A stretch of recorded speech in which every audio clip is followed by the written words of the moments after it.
छत्तीसगढ़ छत्तीसगढ़ में कांग्रेस ने वोट अधिकार यात्रा निकाली। बिलासपुर से दुर्ग भिलाई तक ये यात्रा निकली। 3 दिन तक प्रदेश प्रभारी सचिन पायलट छत्तीसगढ़ में मौजूद रहे। कांग्रेस के अलग अलग नेता, अलग अलग गुट इस यात्रा में शामिल हुए और ये कोशिश की कि कांग्रेस एकजुट दिखे। आखिरी दिन पूर्व मुख्यमंत्री भूपेश बघेल शामिल हुए। वहीं कुछ रोचक तस्वीरें भी निकल कर आई इस यात्रा में, जिससे ये बताने की कोशिश की गई कि पूरी कांग्रेस एकजुट है। प्रदेश प्रभारी सचिन पायलट की मौजूदगी में कभी टीएस सिंहदेव तो कभी देवेंद्र यादव अपनी कार में सचिन पायलट को लेकर घूमते नजर आए। यात्रा के बीच तमाम तरह की बातें हुई। आज हम बात करेंगे कि क्या इस जो वोट अधिकार यात्रा है उससे कांग्रेस एकजुट हो पाई, इस वोट अधिकार यात्रा का आने वाले समय में क्या इंपैक्ट होगा, और बीजेपी ने इन सब पर एक पोस्टर जारी किया है। लगातार बीजेपी की तरफ से काउंटर भी आ रहे हैं, सचिन पायलट पर निशाना साधा गया है। तमाम चीजें हैं, इसी विषय पर हम आज विस्तार से बात करेंगे। सबसे पहले आप हमारी ये रिपोर्ट देखिए, फिर हम चर्चा को आगे बढ़ाएंगे।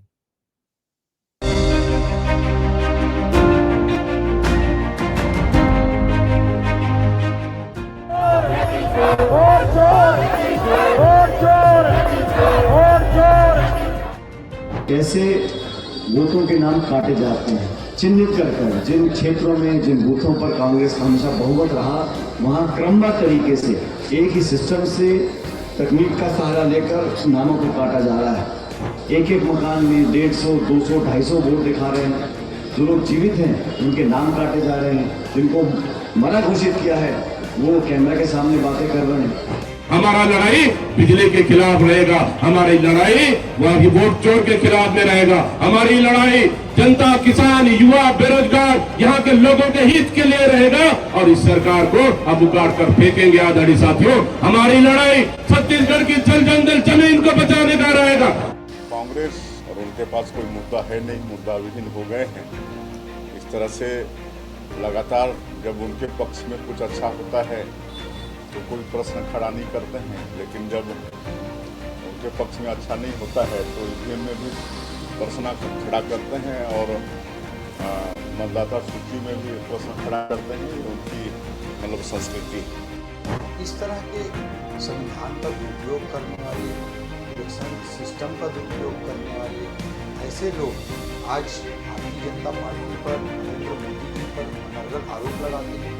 उनकी लोकप्रियता देश में और दुनिया में लगातार बढ़ती जा रही है और कांग्रेस एक डूबती नाव बन चुकी है। और इसी कारण से ये अलग-अलग आरोप लगाकर जनता को भरमाने की नाकाम कोशिश कर रही है।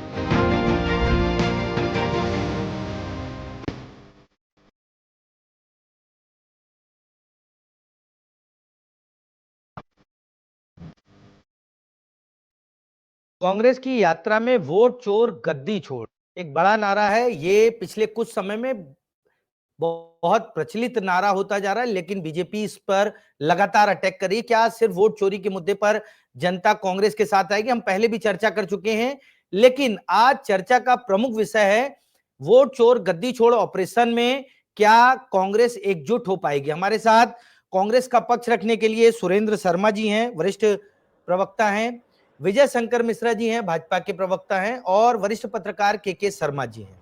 आप तीनों का बहुत बहुत स्वागत है। चर्चा की शुरुआत सुरेंद्र शर्मा जी से करूंगा। सुरेंद्र जी, कांग्रेस क्या पिछले 3 दिनों से जो अभियान चल रहा है, जो ऑपरेशन चल रहा है, उसमें एकजुट होती नजर आ रही है? आप क्योंकि खुद पार्टी के एनालिसिस करते हैं, पहला सवाल आपसे यही रहेगा। देखिए, ऐसा है कि कांग्रेस पार्टी में पहले भी कोई मतभिन्नता नहीं थी। भारतीय जनता पार्टी का मुकाबला करने के लिए अलग अलग तरीके से, अलग अलग तरह से बात जरूर की जाती है, मगर उसका कुल मिला के मतलब ये है कि जैसे सारी नदियां अंततः समुद्र में जाकर के मिल जाती हैं, उसी तरीके से सारे मत मतांतर होने के बावजूद भारतीय जनता पार्टी के कुशासन के खिलाफ, भारतीय जनता पार्टी की असफलता के खिलाफ, भारतीय जनता पार्टी के द्वारा भारत के संवैधानिक संस्थाओं पर लगातार किए जा रहे कुठाराघात के खिलाफ कांग्रेस पार्टी के सभी नेता एकजुट हैं। और एकजुट पहले भी थे, एकजुट अभी भी हैं। और निश्चित रूप से वोट चोरी का मुद्दा, निर्वाचन आयोग के पक्षपात का मुद्दा, निर्वाचन आयोग पर संदेह की स्थिति, ये अपने आप में बड़ा गंभीर प्रश्न है। इस प्रश्न को लेकर के कांग्रेस पार्टी पूरे छत्तीसगढ़ में, पूरे हिंदुस्तान में एक तरह से आंदोलनरत है और निश्चित रूप से पार्टी पूरी तरह से एकजुट है और एकजुट रहेगी। जी, विजय शंकर मिश्रा जी, आप लोगों ने एक पोस्टर जारी किया और पिछले 3 दिनों से कई पोस्टर आए, लेकिन आज जिस पोस्टर का जिक्र मैं कर रहा हूं, उसमें सचिन पायलट को दिखाया गया कि राजस्थान में उनकी लैंडिंग क्रैश हो गई और छत्तीसगढ़ में भी कुछ इसी तरह है। क्या बीजेपी को लगता है कि प्रदेश के नेताओं की जगह प्रदेश प्रभारी को टारगेट किया जाए तो कुछ फायदा होगा? क्योंकि प्रदेश प्रभारी पहली बार 3 दिन तक छत्तीसगढ़ में रुके, यात्रा की और यात्रा में एकजुटता का संदेश देने की कोशिश की। विजय जी। देखिए, पूरी कांग्रेस संविधान की पुस्तक लेकर घूमती है, संविधान पढ़ती नहीं है। दिक्कत एक है कांग्रेस के साथ, एक पुस्तक ले लेते हैं और संविधान बचाओ, संविधान बचाओ, संविधान बचाओ नारा लगाते घूमते रहते हैं।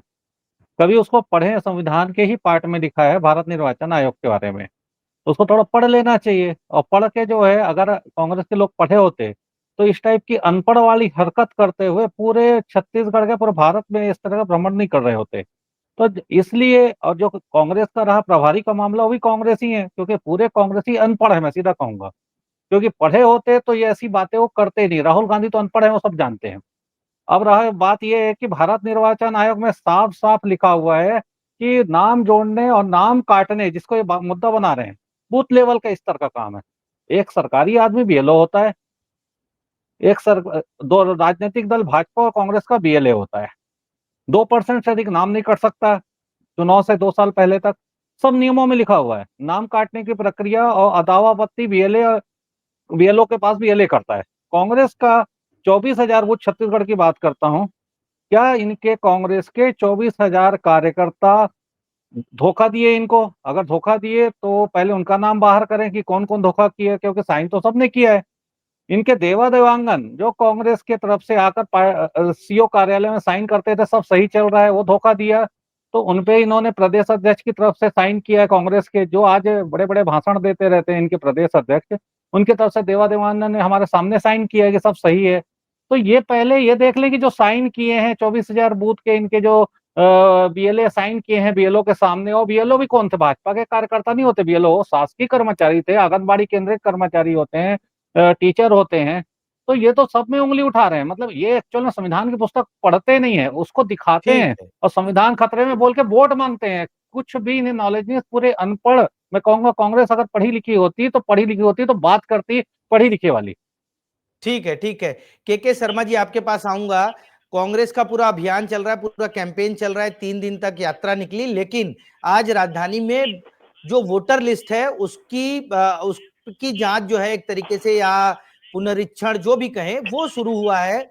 और दीनदयाल उपाध्याय ऑडिटोरियम में 2003 की वोटर लिस्ट और 2023-24 की वोटर लिस्ट, उसका मिलान किया जा रहा है। क्या लग रहा है कि कांग्रेस की इस यात्रा का असर इस प्रक्रिया में पड़ रहा है? और दूसरा, जो विजय शंकर मिश्रा जी ने कहा कि 23,000 बीएलओ या बीएलए जो भी हैं, वो उन लोगों ने कांग्रेस को धोखा दिया है। के शर्मा जी। देखिए, ये पूरे मामले में कांग्रेस एक प्रमुख विपक्षी दल है और जो विषय उठा रहे हैं वो मतदाता सूची को दुरुस्त करने को लेकर के है। ये मतदाता सूची को दुरुस्त करने का काम चुनाव आयोग का है, वो अपने स्तर पर इसकी जांच भी करेगी और कार्रवाई भी करेगी। लेकिन जहां कांग्रेस की सरकार है कर्नाटक, वहां पे सीआईडी के माध्यम से भी जांच की बात आ रही है, चुनाव आयोग से जानकारी मांग रहे हैं, जो आज राहुल गांधी जी कह रहे हैं।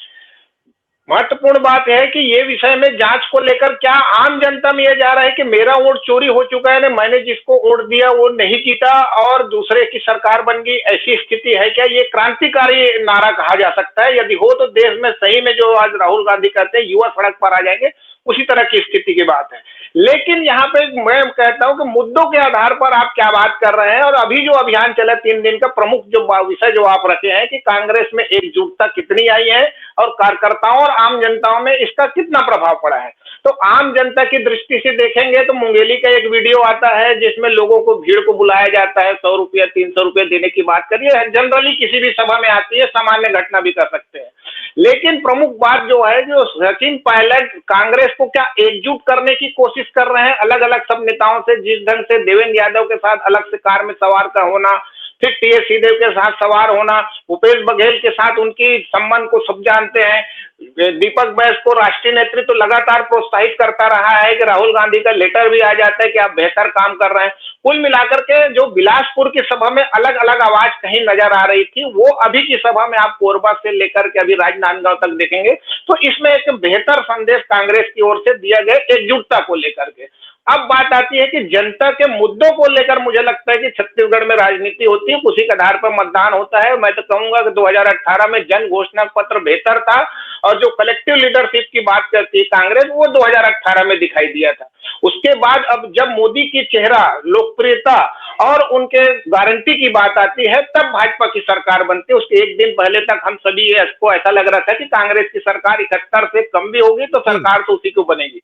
ये सब स्थिति को देखते हुए मुद्दों को लेकर राजनीति से कहीं कांग्रेस न भटक जाए, इस विषय को लेकर के सिर्फ यही बात है। मुद्दे जो है, जैसे किसानों का मुद्दा, खाद को लेकर भूपेश बघेल बात कह रहे हैं, अब बिजली के दर में वृद्धि की बात आ रही है, ये तात्कालिक मुद्दे हैं। कानून व्यवस्था को लेकर बात आ रही है।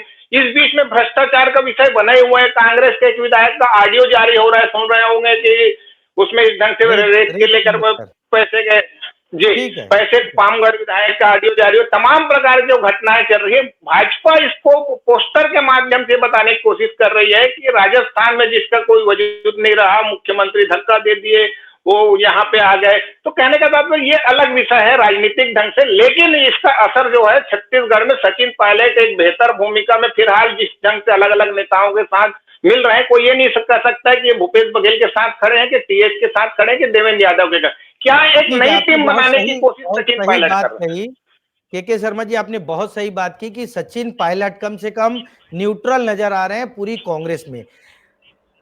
मैं सुरेंद्र जी के पास आऊंगा। सुरेंद्र जी, पहला मेरा सवाल यही रहेगा, जो विजय शंकर मिश्रा जी ने कहा संविधान की किताब लेकर चलते हैं, लेकिन जो बीएलए हैं आपके 23,000 24,000 जो भी बीएलए हैं, वो क्या गलत रिपोर्ट दी? क्योंकि वोट चोरी तो बूथ लेवल का मुद्दा है और पब्लिक जानती है, आप भी जानते हैं, आप काफी सीनियर हैं, तो क्या आपको कांग्रेस के ही लोगों ने धोखा दिया, ऐसा लगता है आपको? क्योंकि अगर आप कहते हैं वोट चोरी हुई है तो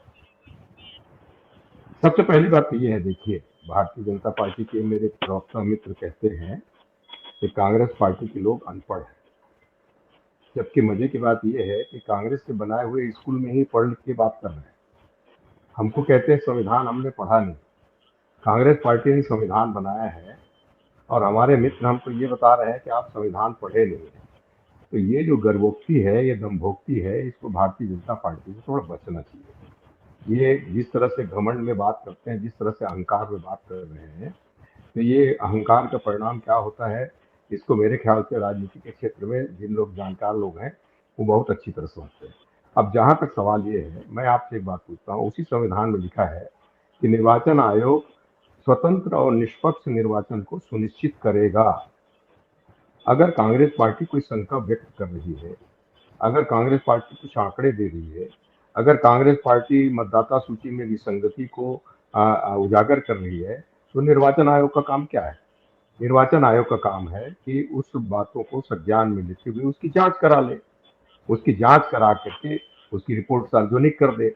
अब सवाल इस बात का है कि राहुल गांधी जी ने आज प्रेस कॉन्फ्रेंस किया, उसके 1 घंटे के अंदर निर्वाचन आयोग का जवाब आ गया। ये कैसा हो गया भाई? ये कैसे इस तरह की जो चीजें हैं? दूसरी बात, हम आरोप लगा रहे हैं निर्वाचन आयोग के ऊपर, भारतीय जनता पार्टी पक्षकार बन के क्यों खड़ी हो जाती है? भारतीय जनता पार्टी को ये जो हमारा सवाल तो भारतीय जनता पार्टी थोड़ी है, हमारे नेता तो सवाल कर रहे हैं निर्वाचन आयोग से, तो निर्वाचन आयोग को जवाब देने दीजिए। आप इतने भी पढ़े लिखे नहीं है कि निर्वाचन आयोग के वकील बन जाए। हो सकता है आप लोगों ने कुछ पढ़ लिख लिया हो, मगर इतने ज्यादा नहीं पढ़ लिए हैं कि आप निर्वाचन आयोग की तरफ से जवाब देने लगे। कि ये सब शंकाएं जो हैं, लोकतंत्र में मृगेंद्र जी, अगर जरा भी शंका की स्थिति निवेश होती है और जरा भी मतदाता के मन में या जनता के मन में ये बात आती है कि निर्वाचन आयोग या कोई भी संवैधानिक संस्था पक्षपात कर रही है, ये लोकतंत्र के लिए सही नहीं है।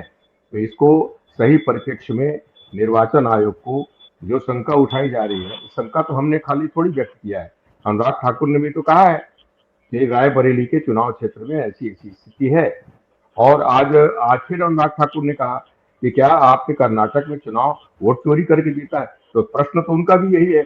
इस बात का जवाब तो निर्वाचन आयोग देगी कि अगर एक एक घर में बहुत सारे लोगों के नाम है तो क्यों है, एक आदमी के दो दो तीन तीन जगह नाम है तो क्यों है, उसने वोट डाला कि नहीं डाला, इन सारी बातों की स्पष्टीकरण देने की जिम्मेदारी और देने का अधिकार दोनों निर्वाचन आयोग को है। भारतीय जनता पार्टी को अब्दुल्ला दीवाना बनने की आवश्यकता नहीं है। विजय जी, भारतीय जनता पार्टी को अब्दुल्ला दीवाना बनने की जरूरत नहीं, और दूसरा कि निर्वाचन आयोग से सवाल हो रहा है तो बीजेपी क्यों जवाब दे रही है? सुरेंद्र शर्मा जी लगता है राहुल गांधी की पाठशाला में पढ़ के आए हैं, इसलिए राहुल गांधी टाइप ही बात कर रहे हैं। अगर राहुल गांधी की पाठशाला में नहीं पढ़े होते तो दिक्कत नहीं होती। पहली चीज, ये वोट छोड़ गद्दी छोड़ जो अभियान चला रहे हैं, ये किसके लिए चला रहे हैं? भारत निर्वाचन आयोग के लिए चला रहे हैं कि भाजपा के लिए? पहले खुद किसके लिए अभियान चला रहे हैं? पहला चीज तो जिसके लिए आप पक्षकार खुद बना रहे हैं तो चुप बैठेगा क्या? बोला राहुल गांधी की पाठशाला में पढ़े हैं। दूसरा चीज, जब इलेक्शन की प्रक्रिया होती, पहले इसलिए बोलता हूँ पढ़ना चाहिए, थोड़ा पुस्तक को जाइए और निःशुल्क मिल जाएगी कांग्रेस पार्टी को। पहली चीज ये बताइए कि जब इलेक्शन चालू होता है तो सभी राजनीतिक दलों के प्रदेश अध्यक्ष या उनके द्वारा अधिकृत व्यक्ति, जिले में जिलाध्यक्ष या उनके द्वारा अधिकृत व्यक्ति, बूथ लेवल पे जो बूथ के आपके अध्यक्ष जिलाध्यक्ष द्वारा बूथ के बीएलए के नाम मांगा जाता है चुनाव प्रक्रिया से पहले, और निःशुल्क एक एक कॉपी जो है जिला स्तर जिला कलेक्टर के द्वारा निःशुल्क हर राष्ट्रीय दल जो होता है उसको निःशुल्क दी जाती है कि साहब इसे पढ़ लीजिए। वोटर लिस्ट पैसा लेके नहीं दिया जाता, और सॉफ्ट कॉपी भी दी जाती है। आपको दे दिया, आपने पढ़ना है। उसके दावा आपत्ति के लिए पूरे 30 दिन दिए जाते हैं। दावा आपत्ति सभी दलों को करने का अधिकार रहता है। अंतिम प्रकाशन से पहले भी दावा आपत्ति का समय होता है। जब दावा आपत्ति 4 दिन दिया जाता है, उसके बाद अंतिम जो है जारी करने से पहले फिर मीटिंग होती है, और फिर कलेक्टर के द्वारा पूछा जाता है, सीओ के द्वारा और भारत निर्वाचन आयोग के द्वारा। उसके बाद सब साइन करते हैं, उसके बाद अंतिम सूची जारी होती है। पूरी पारदर्शी प्रक्रिया है। थोड़ा संविधान की पुस्तक को पढ़िए, राहुल गांधी की दुकान को छोड़िए आप, और उसके बाद पढ़ के फिर आइए। आप बिना पढ़े मत आइए। मैं खुद भारत निर्वाचन आयोग का, जो भारतीय जनता पार्टी का हमारे प्रदेश अध्यक्ष ने मुझे नियुक्त किया था, मैं वहां पढ़ के जाता था। आपके देवा देवांगन आते थे, उनकी मैं अभी जल्दी आपको दिखाऊंगा कि कितनी आपत्ति उन्होंने की, हमने क्या आपत्ति की। तो थोड़ा पढ़ना चाहिए। माहौल बना के, नेता कोई मुद्दा है नहीं कांग्रेस के पास। राहुल गांधी को एक मुद्दा बनाना था, जनता के बीच में घूमना था। जनता सब समझती है कि बुद्धू बना रहे हैं ये। ठीक है, जनता सब समझती है कि राहुल गांधी बुद्धू बना रहे। के शर्मा जी, आपके पास आऊंगा। विजय शंकर जी कह रहे हैं जनता सब समझती है, लेकिन जिस तरीके से कांग्रेस की यात्रा में पिछले 3 दिनों में भीड़ आई, हालांकि कुछ जगह पैसों की बात आई कि कुछ लोगों ने पैसे देकर लोगों को बुलाया, लेकिन जो भीड़ आई और जिस तरीके से आप सोशल मीडिया पर देखिए, आज सोशल मीडिया का जमाना है, अच्छी अच्छी रील बनाई कांग्रेस नेताओं ने। क्या आप बीजेपी को फॉलो कर रहे हैं? क्योंकि बीजेपी में भी कहा गया अच्छे कामों की रील बनाइए। दूसरा, आपको क्या लगता है कि ये जो भीड़ है, ये जो लोग आए हैं, जिस तरीके का माहौल बना है, वो आने वाले 2 साल तक उस टेम्परामेंट को बनाए रख पाएगी, 2-2.5 सालों तक कांग्रेस? ये महत्वपूर्ण सवाल है।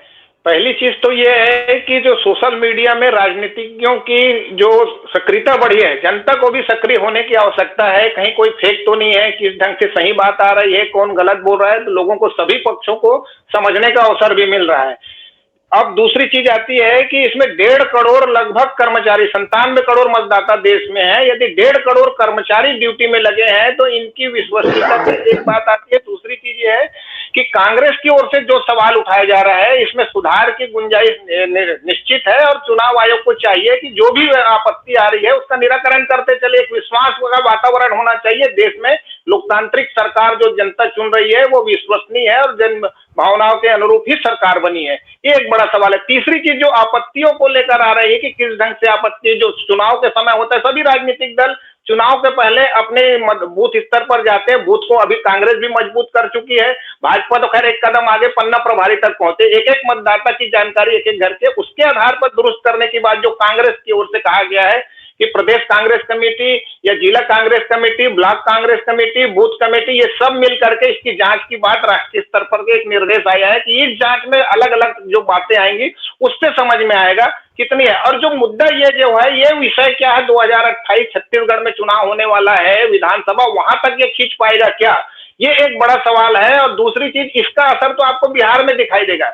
बिहार में यदि सरकार पलट जाती है, इंडिया के गठबंधन की यदि सरकार आ जाती है, तब ये कि राष्ट्रीय स्तर पर एक बड़ा विषय हो सकता है कि कांग्रेस देखो इस प्रकार से बात कहती थी और ये चीज कारण उसमें बहुत सारे हो सकते हैं। नकारात्मक की बात हो सकती है, एंटी इनकम्बेंसी की हो सकती है, नेताओं को लेकर हो सकता है, ये तमाम प्रकार के विषय होते हैं चुनाव में बदलने के लिए। कि छत्तीसगढ़ में मुद्दों के आधार पर सरकार बनती है। मैंने पहले ही कहा, जो गड़बड़ियां हैं उसको क्या 2028 तक दुरुस्त नहीं किया जाएगा? अभी जो दौरे हो रहे हैं, भीड़ की बात कर रहे हैं, तो कांग्रेस जो है छत्तीसगढ़ में एक बड़ा विपक्षी दल है, अभी सरकार में थी, भले ही लोकसभा चुनाव में 1 और 2 से ज्यादा सीट नहीं जीती है, लेकिन आप कांग्रेस की मजबूती को छत्तीसगढ़ में इंकार नहीं कर सकते। और उसी के दम पे जो कार्यकर्ता बड़ी संख्या में नजर आ रहे हैं, तो नेताओं की एकजुटता, सचिन पायलट की मेहनत, इसके दम पर हो रहा है। आम जनता को वोट चोरी से नहीं, लेकिन कांग्रेस से एक लगाव तो है, जो बहुत सारे मुद्दे हैं। अपेक्षा तो है कि जनहित के मुद्दे कांग्रेस ही उठाएगी, यहाँ तो कोई दूसरा विपक्षी राजनीतिक दल है।